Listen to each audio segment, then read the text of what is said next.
but by my Spirit. Alam ko po, particular kayo sa bagay na yan. Nakikinig po ba kayo? Narinig nyo na yan, di ba? At kinakanta natin yung madalas, nor by might, not by power, but by my Spirit, says the Lord. Diba? Amen? At maging si Rod Kennedy, kinanta niya rin yan eh. So, anong sabi doon? Verse 6 sa Tagalog, ang tagumpay ay hindi makukuha sa lakas at hindi rin sa kapangyarihan, kundi sa tulong ng Espiritu ng Diyos. Kaya mahalaga sa buhay nating pagdalingkod, tingnan natin, do we possess the breath of God? Do we possess the God the Holy Spirit? Do we receive the God the Holy Spirit? Kasi ako experience ko yan eh, yung sa CLSS, sa Catholic Life in the Spirit Seminar. Alam niyo, dati hindi ko ako marunong mag-tang. Ang alam ko lang dati, tang. Tang tsaka M.O. Tang tsaka M.O. Tang tsaka M.O. At ang dating alam natin, natatawas na bilang, di ba? Nakikinig ko ba kayo? Ang dating alam natin na tamyog, puto ko chinta, may nyog, puto ko chinta, ka, may nyog. Pero nung tayo, naranasan natin yan, yung Life in the Spirit Seminar, di ba? At dumating sa atin, yung pag-lubog ng Diyos Espiritu Santo, we do receive the gift of tongue. Kaya sinasabi natin, Sakarabakanda Rabasheke Yanda, hallelujah. Amen? Pero nawa yung tanyo, di ba, kapag yung preacher, nakailang ulit, nakaapat na ulit, sana yung tanyo hindi magbago. Sana yung speaking in tanyo hindi mag-iba. Na yung dapat ang speaking in tanyo, Sakarabakanda. Minsan nagiging iba eh, kapag ang preacher, di ba, nakakadalawang balik, at tatlong balik, apat na balik, ibis na Sakarabakanda. Sabi natin sa preacher, kaparating, siya na naman, yan na naman, ang akasawa na yung paulit-ulit siya. Talakpakan natin sila. Pagkapalakpak kayo, dapat malakas. Pagkapalakpak kayo, dapat malakas na palakpak na isang malakas sa sigaw. Amen. Now, ang tanong is this. What does it mean to receive the Holy Spirit? Sabi natin, what does it mean? Ako na lang tatanungin ko sa sarili ko, Brother Ed, what does it mean? Sabay ko kayo, sabi natin, what does it mean? Sa volume, mas malakas sa konti. What does it mean to receive the Holy Spirit? Ano nga ba ang ibig sabihin ng pagtanggap sa Diyos, sa Espiritu Santo? Ano nga po ba yung sinasabi dito? The significance of receiving the Holy Spirit. Now, ang kahalagahan, brothers and sisters, ng pagtanggap sa Espiritu Santo, particularly, we are talking about the apostles, the disciples that later on become the apostles. Una, mga kapatid ko minamahal, kasama tayo dito, pero verse 6 sa sigit sa lahat, mga kapatid, we address it sa mga disipulo. The significance of receiving the Holy Spirit, sapagkat ng panahon na yun, ang kanyang kausap ay yung mga alagad. Number 1, first things first. The significance of receiving the Holy Spirit, 1, to equip the disciples for their missionary work. Sabi natin, to equip. Ulit. To equip the disciples for their missionary work. So to speak, upang ihanda ang mga disipulo. Nakikinig ko ba kayo? Isa ka sa pinilingan. Di ba? Di ba? Upang maging disipulo, di ba? Salamat sa Diyos. Amen? Upang ihanda ang mga disipulo para sa kanilang gawaing misyonero. Nakikinig mo ba kayo? Napakahalaga ng pagtanggap ng Espiritu Santo nang sa gayong brothers and sisters, maging handa sila. Same way, maging handa rin tayo. Nakikinig mo ba kayo? Amen, sa gawain, ipagkakatiwala sa atin ng Panginoon. Now, what does equip mean in the Bible? By definition, to equip simply means to provide someone with what they need to fulfill their purpose. Now, tingin po kayo sa akin, sa magandang lalaki na kaunti. Tandaan po ninyo ito, brothers and sisters, yung talino mo, kulang po yan para magtagumpay ka. Yung abilidad mo, kulang po yan para magtagumpay ka. Hindi sinabi ng Panginoon sa mga alagad, bago siya umakyat sa langit, pagkatalino na kayo, magaling na kayo, amen po ba? Graduate kayo, cum laude kayo, humayo na kayo. Malalaki na kayo, baka na kayo sa buhay nyo. hindi. Ang sabi ng Panginoon, brothers and sisters, no? Yung parallel ng gospel, dun sa Matthew, may kinig mo ba kayo, kung matatandaan yung sabi ng Panginoon, huwag kayong aalis sa lugar na yun. Hanggat hindi kayo nasasangkapan, nalalangkapan ng kapangyarihan mula sa langit. At dito, di ba, ang sabi ng Panginoon sa kanila, receive the Holy Spirit. Kasi yun yung magiging daan upang maging handa sila para maglingkod sa Diyos. Sabihin mo sa iyong katabi, patingin ang mukha. Mukha bang may Holy Spirit? Mukha bang tumanggap ng Holy Spirit? O huli ang Spirit? Tingin pa kayo sa akin. Alam niyo mga kapatid, yung pagdalo sa gawain ng Diyos, huwag niyong pinamali yan. Huwag niyong winawalang kabuluhan yan. Nakikinig ko ba kayo? Katulad ng mga karaan, di ba? Ngayon, medyo manipis yung bilang natin. Nadagdagan yung mga bata, pero yung mga matanda naman nagtago. Baka sabihin nyo, sana all. Hindi. Amen. Ang maganda, sana all, maraming dumadalo. Diba? At meron tayong missionary work. Kaya ituloy niyo yung NPG. Tuloy niyo yung pag-aaral. Wala na akong kausap. Amen. Palakpakan natin sila. So sa buhay natin, tayong lahat na tinawag ng Diyos, mapupulpil lang natin ang purpose ng Lord, di ba? Kung andun yung kanyang aid. Kaya God the Holy Spirit, yun po yung aid. Hindi na kasi kailangan bumaba si Lord sa langit eh. Kaya ang sabi niya, di ba? There will be one who will come alongside. Amen po ba? At yun yung God, the Holy Spirit. Now, brothers and sisters, ang God, the Holy Spirit, brothers and sisters, ang nagiging dahilan, ano mo ba, upang maging buhay sa atin ang Panginoong Kristo. Are you listening? Wala ang Panginoong Kristo, pero brothers and sisters, siya'y nagbibistula kasama natin ang buhay sapagkat nandyan ang Espiritu Santo. Amen. At hindi lang basta purpose, nakakabalik naman, kundi God-given purpose. Yung ibinigay sa kanilang gawain ay hindi gawain ng tao at hindi pinapagawa ng tao. Diyos ang naglagay sa kanilang gawain. Nakalimutan niyo magsabi ng amen. Amen. Kaya nga ang sabi dito, brothers and sisters, taas po kamay na nakikinig. Malakpak tayo sa Panginoon. Kaya nire-remind tayo ng Apostle Paul, sabi sa Ephesians chapter 2 verse 10. Apostle Paul reminds us, for we are God's handiwork, created in Christ Jesus to do good works, which God prepared in advance for us to do. Bago pa tayo panganak, sabi ng Jeremiah 29:11, for I know the plans I have for you, says the Lord. Bago pa tayo, brothers and sisters, lumutan sa sanlibutan ito, meron ng plano at layunin ng Diyos sa atin. At ang plano at layunin ng Diyos sa atin ay walang iba, brothers and sisters, kundi yung gumawa tayo ng mabubuting bagay na inihanda niya sa atin ng una pa man. Na siyang dapat nating gawin. Yung pagpapagaling ba, mabuting bagay po ba yun? Yung pagpapalayas ng demonyo, mabuting bagay po ba yun? Tama po ba? Hindi na po ba? Kaya nga, brothers and sisters, in addition to that, ito maganda.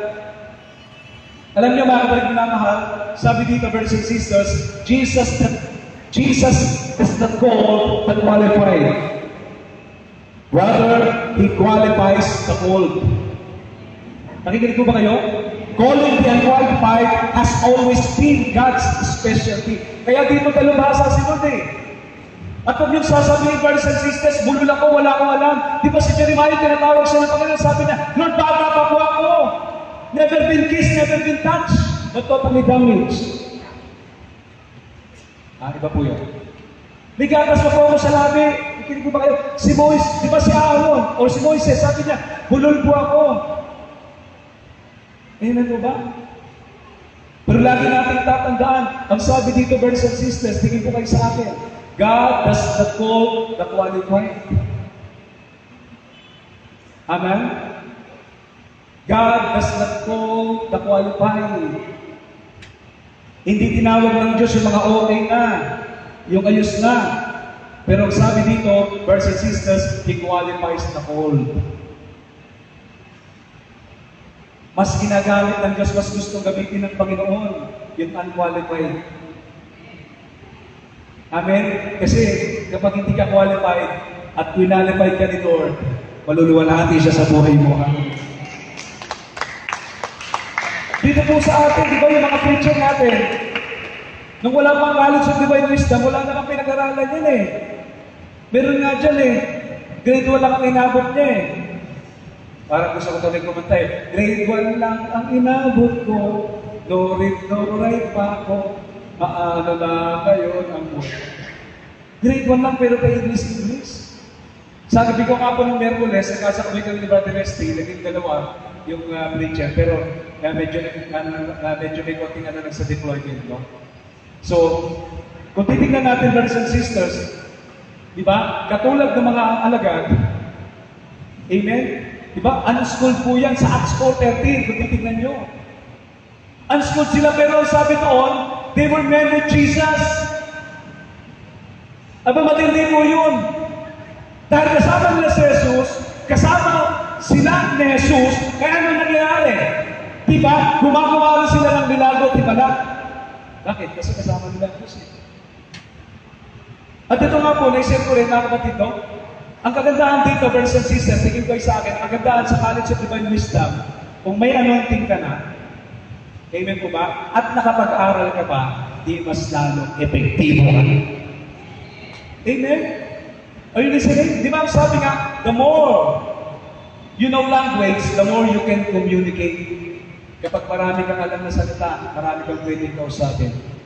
Pero pag isang salita lang alam mo, pag pupunta ka na sa ibang lugar, una ka na sa language. Hello.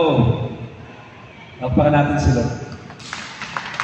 That is number 1. Brothers and sisters, let's go to the next. Number 2, mga kapatid na mahal, what does it mean? What does signifies receive the Holy Spirit? Number 2, to commission the disciples to evangelize the world. Sabi natin to commission, naway walang kaming solusyon. To commission the disciples to evangelize the world. Ibig sabihin, upang atasan ng mga alagad na mag-ebanghelyo sa mundo. Wala pong may-ari kay Jesus at wala pong nakabili kay Jesus. Minsan nakakalungkot isipin, Kristiyano tayo, pero para lang sa sarili natin. Paano iba? Tinawag tayo ng Panginoon to Christianize, to evangelize, to share the gospel.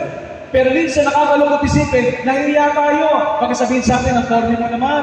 Pagkasabihin sa atin, lumampas ka niyan sa langit. Puro ka Bible. Uy, nasa lupa ka pa. Di ba may mga gano'n? At minsan nakakalungkot isipin, di ba? Nahihiya tayo, brothers and sisters, sa mga bagay na gano'n.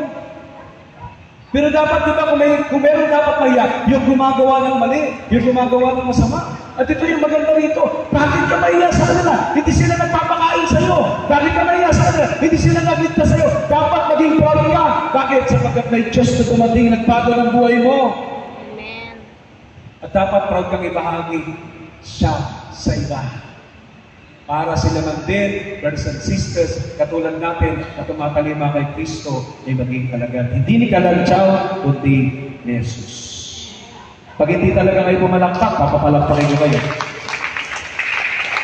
Pag hindi nyo sinamahan ng sigaw, pasisigawin nyo kayo. Amen po ba? In Christianity, the Great Commission is the instruction of the resurrected Jesus Christ. So ito po yung atas ng Panginoong Kristo na muling nabuhay. Amen po ba? To spread the gospel to all nations, to all the world. Yan ang sabi ng Mark 16 na nakaraan. Humayo kayo sa buong sanlibutan. Huwag ka lang matulog sa bahay niyo. At hindi rin po pwede, brad, nagpipray naman kami. Di ba effective ang prayer? Totoo po yung effective ang prayer. Pero sabi ng James 2:17, ang pananampalataya na walang kalakot na gawa ay patay. Kahit isang buwan ka mag-pray dyan, brothers and sisters, samahan pa ng fasting. Pero kung hindi mo pupuntahan yung mga tao sa bahay nila, kung hindi ka mag-LPG, mag-aakay, hindi tayo nagamit. Lord, nadagdagan po yung dumadalo sa amin, Lord. Amen po. Kasunod naman, Lord, madagdagan na huwag dumadalo sa amin, amen po. Tapos sa pusa-pusa ng mga magagawa, ba't walang nadadagdag? Nagtanong ka pa. Nag-pray lang kayo eh. Pero kung ginawa nyo, pagkatapos nyo mag-pray, di ba? Punta nun sa kaliwa, punta nun sa kanan, punta nun sa dulo. Maniwala kayo sa hindi, di ba? Kahit padahan-dahan pa isa-isa, may makakasama kayo. Amen? Alam niyo sa barracks, ginawa kaya sa barracks. Pag nag-NPG po kami doon, 5 bahay po. Hindi naman kailangan ng ano pa man eh, simple lang eh. Konting background sa gawain. Tapos nalagyan ko sila, ano po ba yung religion ninyo? Ano po ba yung gusto nyo pray? Pag-ipag-pray mo, tapos pagkatapos mo, give thanks, punta ulit sa kabilang bahay. Kaya na nangyari mga naman, yung dating NPG namin, dahil naging routine na yun, at ang kagandahan doon, nung ginagawa natin yun, sila mismo yung mga ina-NPG natin, pusa ng dumadalo. Hanggang ngayon, yung mga ina-NPG namin doon, naging regular attendees na. Nakikinig po ba kayo? Sabihin mo sa katabi mo, kaya ko rin yan. Wala yan sa lolo ko. Palakpakan natin ang Panginoon. Kaya ang sabi ng Bible, di ba? Tingni. Sabi niya, tingni. Ano yung sabihin nun?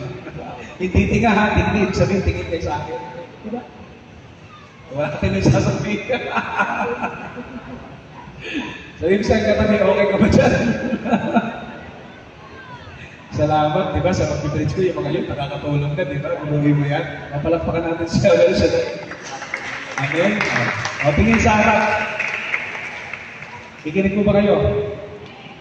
So, yun po yung brothers and sisters, no? That's case number 2. Di ba? Anong sabi dito? Bilang karagdagan, make them my disciples. Kikinig po ba kayo? Ang tao kanina natin dadalhin sa Diyos, kay Jesus. Gawing alagad ni Jesus, hindi alagad natin. Huwag tayo magtayo ng hari ang sarili. Kasi hindi kayo namatay sa krus sa Kalbaryo. Alam po ba kayo? Anong sabi doon? Make them my disciples, not your disciples. Kasi minsan, may mga naglilingkod, yung mga tao sa kanila na dinadala, mali po yun. Dalhin mo kay Lord. Hindi po ba? At yung ibig sabihin, brothers and sisters, nang to evangelize the world, gawin natin sila kagaya ni Kristo. Making them disciples, it simply means, brothers and sisters, being like Christ. Nakikinig ko ba kayo? Yan ang layunin ng Diyos sa atin. Sa pagkatawag niya sa atin, maging katulad ni Kristo. Diyan tayo dapat magsabi ng sana all. Sabihin niyo po, sana all. Amen po ba? Before we ascended into heaven, and this essentially outlines what Jesus expected the apostles and those who followed them to do in His absence. Kaya mga kapatid ko minamahal, ito yung tagubilin ng Panginoon sa kanila, di ba? Na kahit wala siya, kung ano yung pinagkatiwala sa kanilang mahalagang bagay, yung binalakas ng Panginoon sa kanila, dapat nilang gawin. At ganun din sa atin. Dapat may nakakakita sa wala. Amin po ba? Tingin po kayo sa akin. Minsan nakakalungkot isipin eh. Hindi naman po lahat. Minsan na nagiging audience na natin tao. Magaling tayo pag may nakatingin. Magaling tayo, amin po ba? Pag may mga, ikinig po ba kayo? Namimino na nakikita tayo. Pero pag wala na, nakikinig po ba kayo? Palang wala na rin. Tandaan niyo po ang audience natin sa paglilingkod si Lord. Appreciate ka ng tao sa hindi, basta ang mahalaga ang ginagawa mo para sa Panginoon. Now, ang sabi ng isang man of God, ang tunay na ginagamit ng Diyos, yung mga gumagawa ng palihim. Yung mga gumagawa ng mga bagay na walang nakakakita. At dyan yung mga taong itataas, nagpapalain at pakarakalan. Iyawan siya. Amen? Kaya yung nagluto ka ng pagkain para sa preacher, hindi nakita ng iba yan, di ba? Tapos ibinigay mo, napakasarap, sinama mo ng ice cream, wow. Amin po ba? Kita ni Lord John. Di ba? Sa preacher, halimbawa, nagpala ka, sinikreto mo lang, nagkinig po ba kayo? Brad, praise the Lord, praise the Lord, di ba? Pasensya ka na, 10,000 na lang. Di ba? Ano man ang ginagawa natin, mga kapatid, lago na yung malihim. Maniwala ka sa hindi. One day sa araw, yung mga ganyang magtrabaho, amen? Simple lang, meron ka, talagang yan ang ipopromote yawan siya. Hallelujah! Amen? So mga kapatid, may isang oras pa po tayo.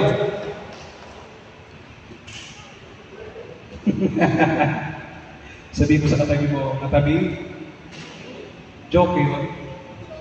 Joke lang yun. Pangatlo, to receive the Holy Spirit, what does to receive the Holy Spirit signifies? Nakakulamahan, number 1. So, inuulit ko po ito lagi ko pinapaalala. Pag tayo po nasa prayer meeting, nasa press tuloy. Pag tayo po nasa prayer meeting, dapat, lalong-lalo na yung mga manggagawa, pati choir. Pinapaalala ko sa inyo lagi, di ba, ng BIC niyo? Diba? Kasi malay mo, huwag na nga. Amen? Dapat pagka nakikinig, maganda yung nakikinig, pero dapat pag nakikinig kayo, nagkatabi kayong ballpen, tsaka notebook. Kasi alam niyo, magagamit yun eh. O pag may meeting kayo, may napag-aralan kayo, di ba? May tatayo.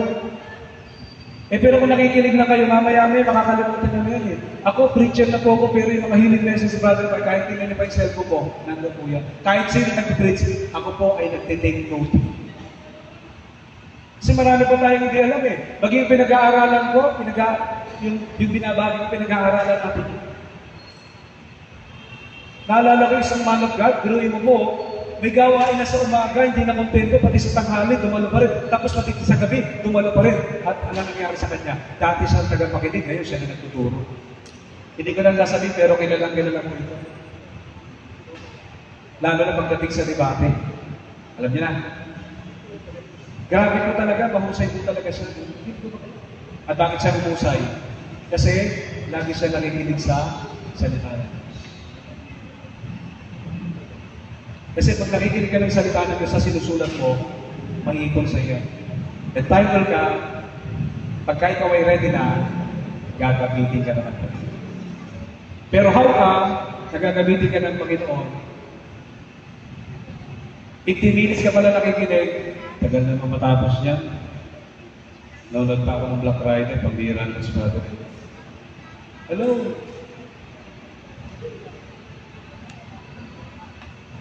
Ito po, brothers and sisters, sinasabi ko lang sa inyo, pero mga sa po ko sa mga susunod na gawain natin, meron na kayong kaharap na ballpen at notebook. Kinig ko ba kayo? Eh, misis ko, Sir Jenny. Sabi ko nga sa kanya, ako, preacher, nagkinig ko, ikaw pa kaya hindi. Di ba?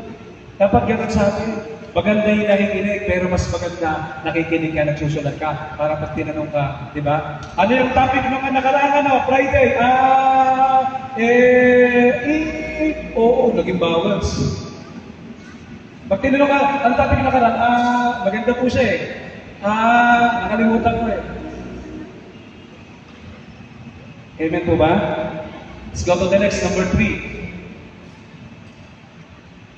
Receive the Holy Spirit, what does it signify? Bakit ko na mahal na significance? Number 3, to commission the disciples to evangelize the world. Sabi natin, to commission the disciples. Yan, hindi yun. Number 2 pala yun. Ang pangatlo pala is this, yan, correction, medyo bumaba. Thirdly, number naman, the significance is this. The need, sabi natin, the need. Wala nang sumasagot. Try natin ulit, volume. Sabi natin, the need.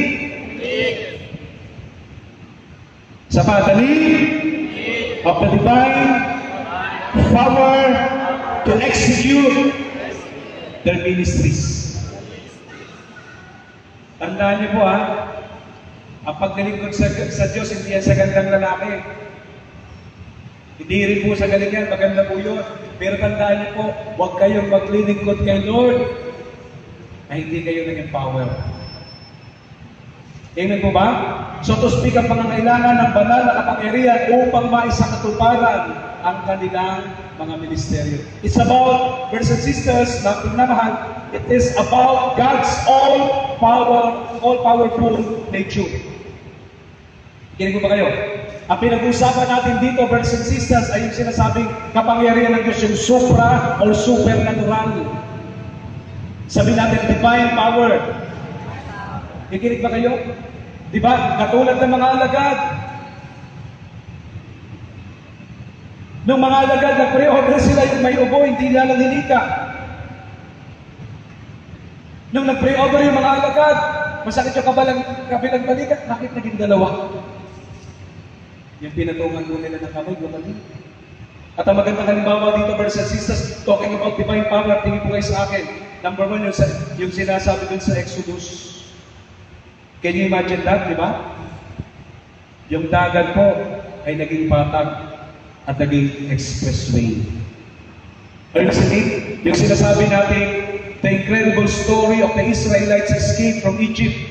It's a powerful example of God's ability. Are you listening? Ang sabi ng Diyos sa kanya, ito mo yung tungkol mo Moises sa dagat.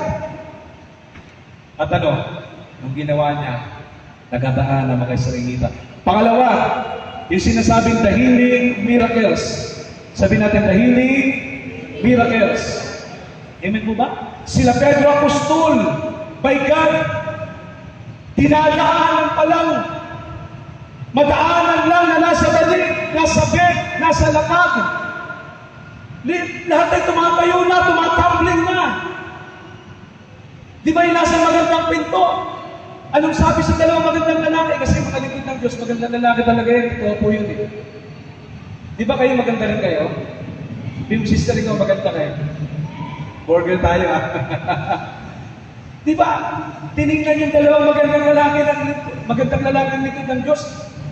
Tumingin yung ando sa magandang pinto for almost 38 years. Nakripod, nalumpo. At ang sabi ng lalaki sa isip-isip niya, mukhang malaki lang offering ko dito kasi nakakorbata to eh. Naka-spotting eh. Tapos naka-gel pa parang si Brother Ed. Pero, alam nyo, hindi ka ba nagsasalita, kilala ka na ng likod ng Diyos eh. Are you listening? Kaya may tinatawag na discernment. Ako rin, ngayong gabi ito, alam ko po kung sino yung naniniwala sa sinasabi ko at yung nagsasabi mali lang. Tuloy mo lang yun. Tapusin mo na yan. Diba? Nung tiningnan sila ng likod ng Diyos sa pag-uuna ng Apostol Pedro, ano sabi sa kanya? Diba? Parang nakaya siya eh. Kasi umaasa siya, malaking love-offering niya eh. Kasi nga, di ba, katulad ng mga preacher noong unang panahon, di ba, dito sa El Shaddai, may mga attaching case pa yan. Pero naman pala, lumpia, di ba, kilig pa kayo. Kanin. Akala niya jackpot siya eh, pero ito yung maganda. Yung inaasahan niya, mas higit pa rin yung tinanggap niya. Pero mo yung bahay niya doon po sa semento. At that time, nag-encounter niya yung mga lingkod ng Diyos. Anong sabi sa kanya ng Apostol Pedro? Silver or gold, I have none. Di ba? Parang kanta, silver or gold, I have none. Di ba? Di ba? Kung tama yung bahala kayo. Di ba? Anong sabi niya? Bilang kang ginto, wala akong pero sa pangalan ni Jesus, rise up and walk. At hindi sinabi ng Apostol Pedro na maglalakad ka na ba? Pwede ka na bang tumayo? Sige nga, hindi. Pagda ka, nakatayo ko yun po, tumambling, umuwi, na-bless, pinagaling na pa. At ikatatlo, mga kapatid, bago tayo tumayo, si Apostol Pablo.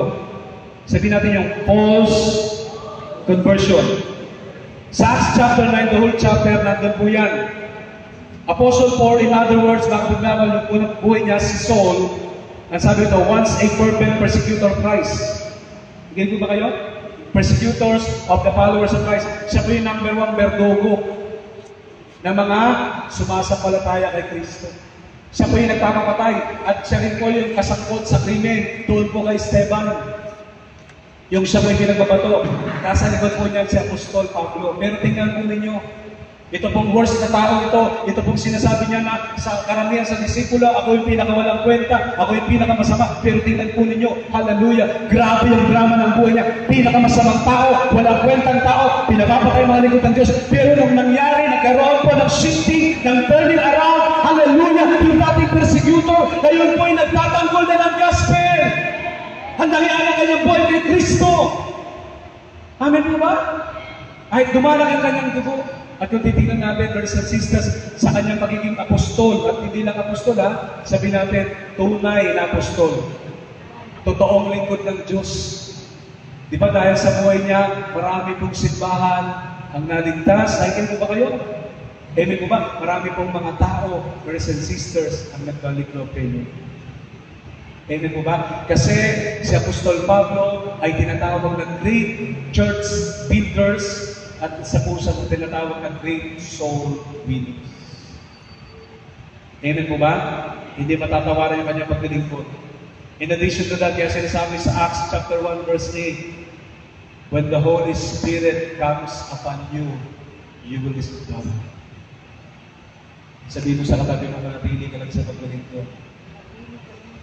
Kahit inaapi ka, kahit inaayawan ka, kahit hindi ka type, when the Holy Spirit comes upon you, you will receive power. Kahit sino, pwede gamitin ng Diyos. At kapag gustong gamitin ka ng Diyos, maging ang Diablo Demonyo Impacto, hindi ka niya kayang binigyan. Sabihin mo sa katabi mo, tayo ka na. Ka na. Tayo ka na. Ayun na tayo.